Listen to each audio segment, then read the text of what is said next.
I hear it a lot, far too many times. People say, homes in South Florida are very expensive. If I was to pay $1 million, let's say, for a 1,500 single family home, I'd rather just buy a piece of land for like $50,000 because they think it's cheap, not showing why, and just build my home on top. In reality, that is not the case. Honestly, what's going on, everyone? Welcome back to the channel. I'm your host, Noel, with Blue Realty, located here in South Florida. And today I'm excited to bring you guys a different video. I haven't done this one-on-one video in a while, excuse me. And today I have a guest. I actually met her at a networking event about 2 or 3 weeks ago. As soon as we met, we hit it off. It was amazing. We even shared pizza with each other, something we I have know. in common. But I forgot about that till now. Wow. So yeah, take your time, introduce yourself, tell us a little bit about yourself. Are you originally from Florida, as well as your company, how long you've been in the industry, and then we'll go from there. Okay, hi. My name is Farrell Brook. I'm with First Trust Mortgage and I do commercial concierge lending. I'm not originally from Florida. I'm originally from Northern Virginia, so basically the DC area, so very big metropolitan area. And I started in consulting and then came down here and eventually got into lending. I've been doing it for almost 6 years, and I do residential, and I've gotten into the commercial about 2-ish years ago, which I love, but they're very different things. But yeah, I had a background in consulting before that with Accenture. It's a global consulting firm. So I've always been really good about connecting people with, what they're looking for and, what their goal is.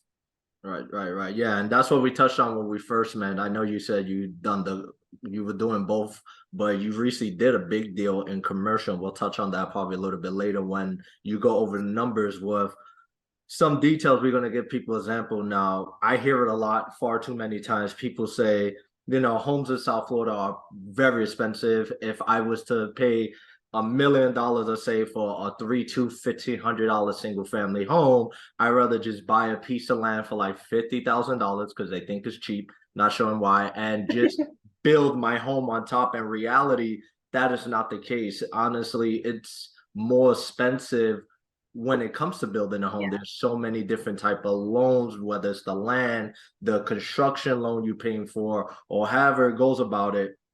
There's just so much to touch on.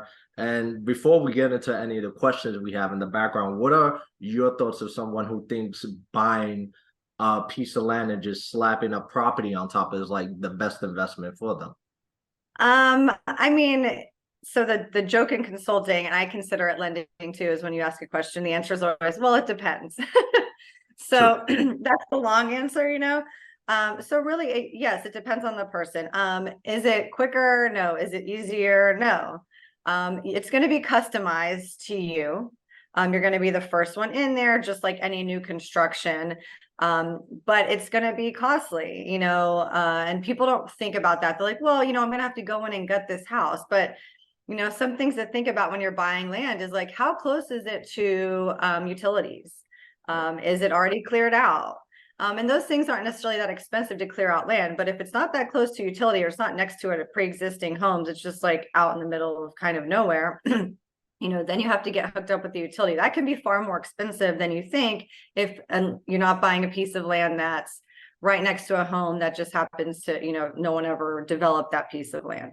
So that is one thing to think about. It's also the restrictions on the land. What is it zoned for? Does it need to be rezoned? Have you done your soil testing? That's all stuff that people don't necessarily think about.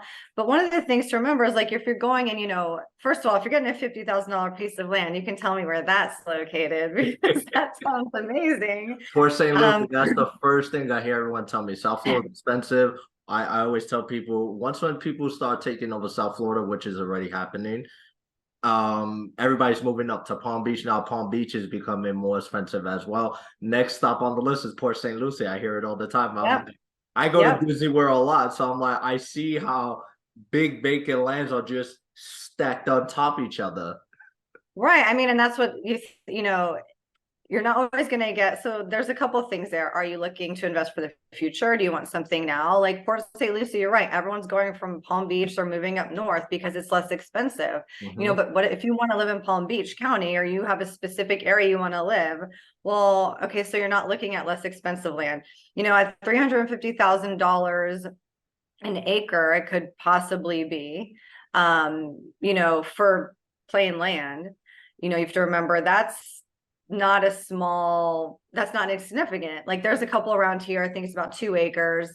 It's on sale for 650,000. And and then it needs to be cleared out. It needs to be connected to utility, which it's next to homes, that's fine.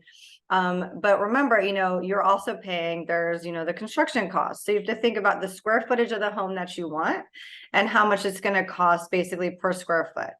So one of the biggest factors, if you're getting a loan for this, for example, you want to work with a good lender who knows what they're doing, such as myself, and also like knows where to go, because the builder is vital in this process. Vital is the builder. And people don't realize, oh, well, I'm going to vet the builder. I'm going to check out their prior works, make sure it's within reason. Well, yeah, I mean, that's what everyone does. But if you're getting a loan, the first thing that the lender does is vet the builder. The builder has to fill out quite a bit of paperwork to be approved. So if your lender doesn't get approved or your builder doesn't get approved, now you already have an issue that you either need to go to a different lender, which if they're not approved with that one, there's might be a reason why. So, Normally there's restrictions. Yep. so you're saying pretty much that's something they need to be aware about. So depending who the lender is, which I know like as a real estate agent, I've never really done, to be honest, I've never done any new development. I've been around developers and seen like Lennar and all these type of new buildings already done. But when it comes to picking the right lender, you have to find one that's just going to fight on your behalf as a buyer to find which developers give you the best prices, what you're trying to say, right?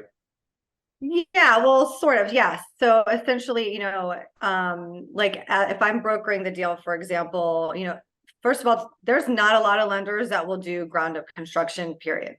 It's a very slim place, and commercial is completely different, but it is slim commercially also. People don't want to touch it. Mm-hmm. You need to have a builder that has experience. And then there's certain, just like if you're doing a traditional loan, there's requirements that has to be met for you to be approved. Builders have that same requirement if you're doing that for your primary residence. So I'm talking specifically primary residences. Right. They have to have surety bonds. They, obviously licensed and insured up to like X amount. And they have to be, when you're getting a loan, there's going to be a time frame. So if you're not doing a hard money or private loan, you want to try to get a better interest rate and not be 10, 11, I mean, at this point, 12%. You're going to try to go for a bigger bank who will do the construction. So if I'm brokering that, I'm going out, I'm like, okay, well, what's the situation? What's the deal here? And they'll be like, okay, well, they also have to have a 9-month certificate of occupancy, which means that the house has to be done and ready for you to move in, even if little things aren't done at 9 months. Right. Some will do 12 months, and they're getting better about extending that depending on if it's a normal or a jumbo. But they do have those requirements when you're doing lending like that. With private money, you can sometimes get up to 18 months, but those requirements are there with lending. And with building, sometimes it can go long. So that's the other thing you want to know, like you want to talk to their references. You want to actually call the people they've been built with and been like, okay, well, did they stay within the budget? You always do a budget and you do a contingency, 10%, maybe 12, like 15 is a little high, but okay, just to be safe. Right. Did they stay within your budget? Were they within the time frame? All those things come into play, as well as your added costs. You're doing interest only during the construction period. So even though you can do a one-time close, your mortgage is not started to be paid yet until the construction's over. You're just paying interest on that, and you need to add that into your overall budget. It is for a wealthier individual. There's no other way to say it. To do a ground-up construction, you need to have the time, you need to have the money, behind you. So when I say the builder, I mean, it's not, there's so many things that go into it. And you're like, you think, well, I vet it. Well, I mean, there are other things like call the references, Yeah. find out how long it took, how much over budget they were, if they were over budget. Some have minimums, they charge X amount per square foot. You got to think at $275 per square foot for a 3,000 square foot home, which is a decent size. It's not massive by any stretch of the imagination. You're probably going to do 4,000 or more. That's $825,000 for that, just for the home. That's not the land, which also would have to get mortgaged in. Not including all the other stuff. Like, I don't mean to cut you out, just to touch on that No, real you're good. for people listening. Like she said, that's just for the home. That's not including the land and like things everyone needs to take consideration. I actually put this post on LinkedIn as well about a week ago. You have to take consideration the land accusation, excuse me, the pre-construction, the site preparation, also your foundation, the farming, plumbing, electrical, and HVAC, exterior finishes, installation, air, the vape barriers, interior finishes, paint, cabinets, fixtures, and landscape. And so, like she said, that's Permits, permitting. 125,000 roughly just for the home, but we're not even including the outside or the inside parts, plus the land and everything that goes on top of that. Right. And with the builder, you can include, a lot of stuff. It just depends. Like landscaping isn't always, it just depends. And one of the things to be aware of too is permitting. Permitting is they're not going to charge you anything above what the county is going to charge you, but the permit's only good for so many days. So they need to start building by this date. They need to be done. You don't want to like be getting permits before you're approved for a loan if you need a loan, because then you can kill that time, that you have 30 days to start building and you got a permit and you're not approved, like you have a problem. And then you're paying, if it's a $2 million or whatever home, and it's $18,000 for this permit. Well, now you're paying that twice because the contractor couldn't start on time or whatever. So there's those little things you don't really think about, well, the home is this, okay, well, now add the permits and add this, and it can get, I'm not dissuading people, it's just it can get there's additional costs you just don't always think about. So it's not necessarily cheaper. It's sometimes it's better to go in a home and you're like, it's not great, but I can gut this thing and do this, or maybe like do an addition on it. And I don't have to go through all of that. And it's a similar loan, but it's not quite the same. And at least it'll be, generally less expensive. Agree. No, agree. So I'm glad you said that. What documents are typically needed when applying for a loan? Like, what is it? I know for a single family home or even multifamily, 4 units or below, they pretty much require the same. If it's more primary we're speaking about, there's usually like your W-2, your pay stub, bank statement, just basic information for the lender. Are there any difference when it comes to the loan needed to apply for a new development or land? For residential, no, there's not going to be any difference. The only difference is going to be if you're not doing primary, there's going to be slightly different requirements as far as like investment wise, you mean? Pardon me? Like investment, you mean? If it's not for primary, okay. Yeah, but yes, you're going to need all the same documents. Their restrictions are going to be a little tighter as far as your debt to income ratio that you can go to. So, with some stuff you can kind of get up to 50. You're not going to 50, but let's say like 49 and change could get approved. With something like that, there's going to be a hard line at 43. Just like with the jumbo, it's going to be the same. Even if this isn't a jumbo, there's going to be a very hard line that's like, nope, we're stopping here and that's all you get. And for those listening on the podcast, for those who are unfamiliar with a jumbo, what is a jumbo loan? So every county is different. So, and it changes every year. So it's anything above your county loan limit is considered a jumbo loan. So, or non-conforming. So we're at 726,200 for Palm Beach County in 2023. So at 726,200 exactly, you're good. Anything above that, now you're at a jumbo loan. So it just It's Anything over the limit non-conforming. pretty much is considered a jumbo loan based Yeah, on. anything over that. Yeah, which, and it's not based on the purchase price, it's the actual loan amount. Some people are like, oh, well, the home's 1.5. I'm like, well, if you put 50% down, you're fine. You're Yeah. under that limit. Be like, once you're at 726,201, now you've got above. For 1 penny, it's considered a jumbo loan. Yes, 1 penny. Yep.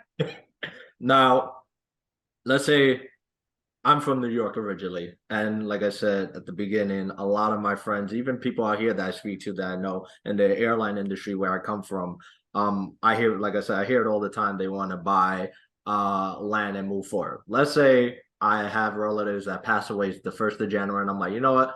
I'm gonna buy and build my own land. I have $10 million to play with, for example. How many loans exactly am I really paying for? I know we have the land, the construction. Is it just those two, or those like there's more loans into it? If I'm just doing like a basic, like you said, 3,000 square foot, 4-2, nothing crazy. How many Um, loans are tied to it?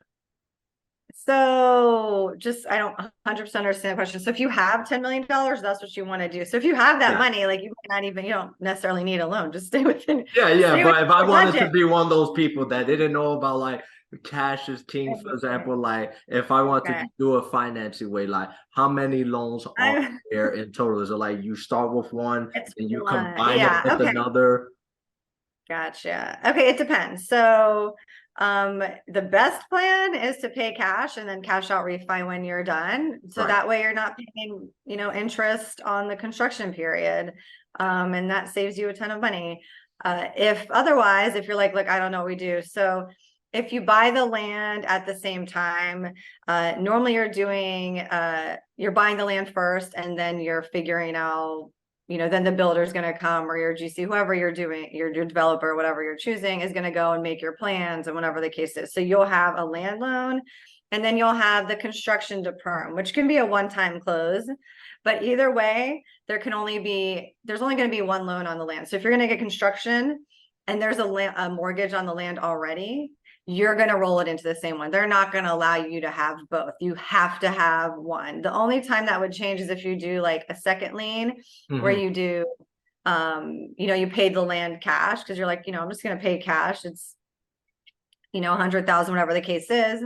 And then you're going to do a construction loan. So then the land is fine. We don't care. You do construction loan, but you want a little more than you can do, once you're done, like you would do like a HELOC or something on it. You just get a second lien because you wanted to cash out, more, take something additional out above what are the limits for that. No one's going to do that on construction, Mhm. realistically. So there's going to only be one loan on that property, Okay, okay, you know, okay. especially if you're doing construction.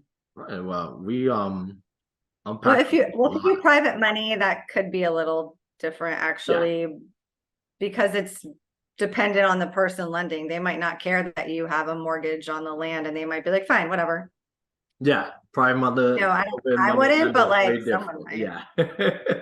I've come across a few lately, and some of the rules that I hear, everybody's rules are different and their stipulations. I'm just like, wow. Like Private money is private yeah, money. like it's amazing what you learn from those people. Just put you The like that. wild, I call it the Wild West. Like it has its own set of rules depending on who you know and what you're dealing with. If you're not using a big bank, it's private money. Agree, agree, agree. Well, we impact a lot of information. So for me personally, thank you. I know we spoke about this over the phone a couple of days ago, and it was amazing what I learned from there. Still amazing what I always looking to learn. So this was amazing for me, but also for the viewers, whether you're watching this on YouTube or you're hearing it on the podcast, which is the first episode. So thank you for being the first guest, which Yeah, is no, thank you for amazing. having me. I know I get chatty, but when someone has specific questions, it's obviously easier to answer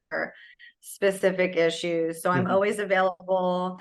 Um, I'll put my email and phone number, Yeah, somewhere that below. was gonna be my next question for you. If anyone wanted to connect, well, before I get that, like with your company, are you guys only based out of here in South Florida, or y'all could work pretty much anywhere in the world, nation, state? Like, what is that for you and your company?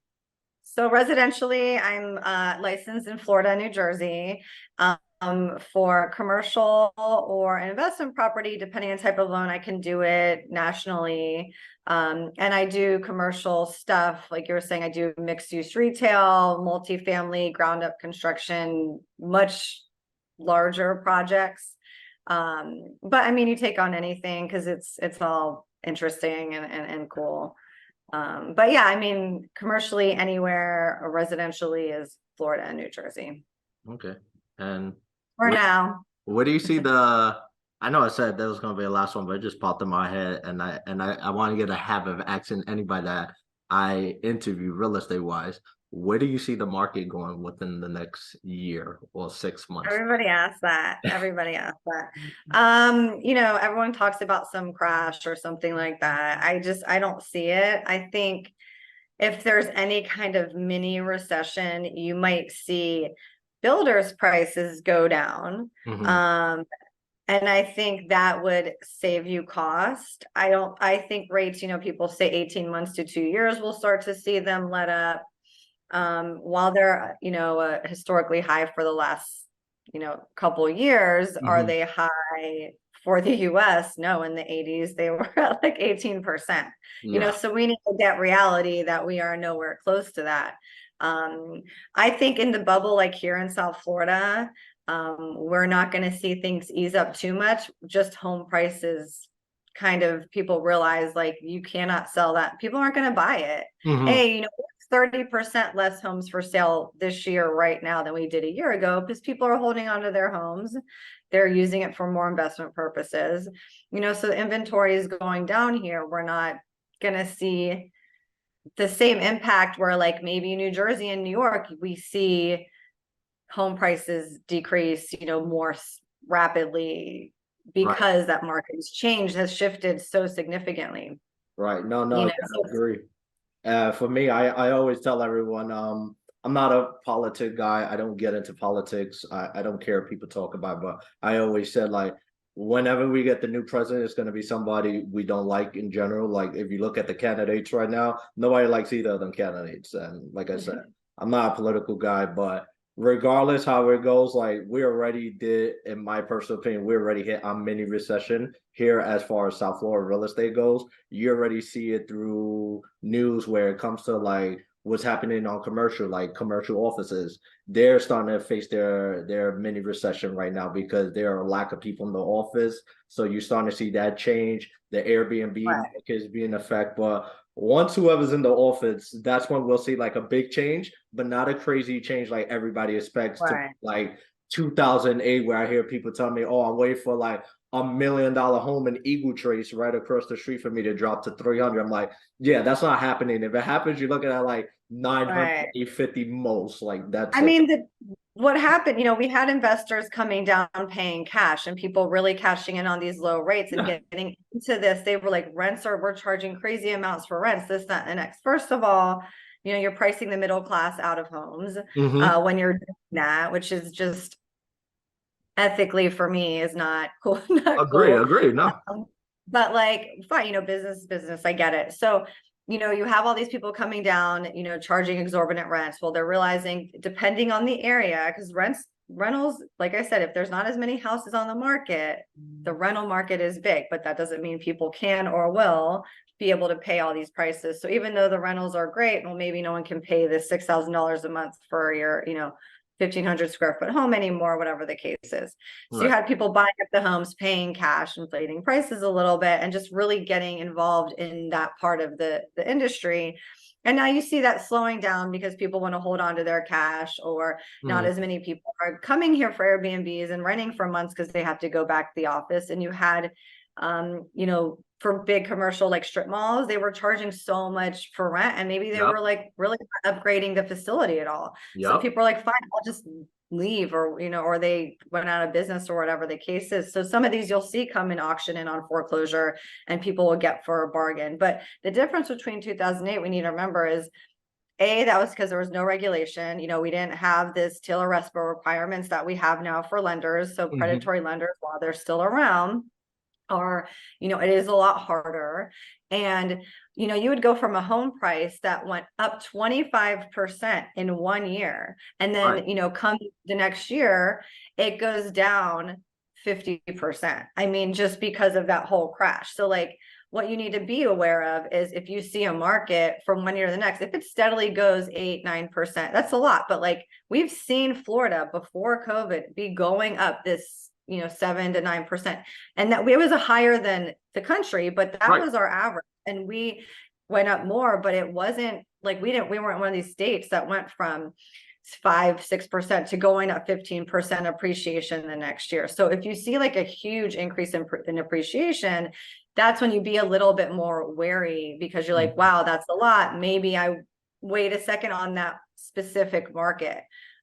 Whereas opposed to like, then the next year we just saw this big crash because that's, the prices just went that way. So you need to pay attention to like your specific market and area and where people are moving. Where's industrial jobs, manufacturing jobs, data centers, where are these tech people, where are they building, Right. where are they Right. going next?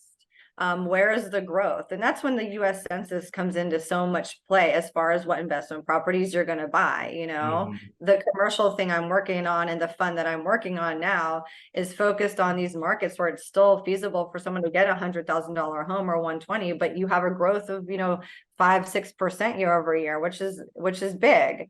Right. So paying attention to your market if you're looking to invest, because one thing we're forgetting is our home is also supposed to be our home.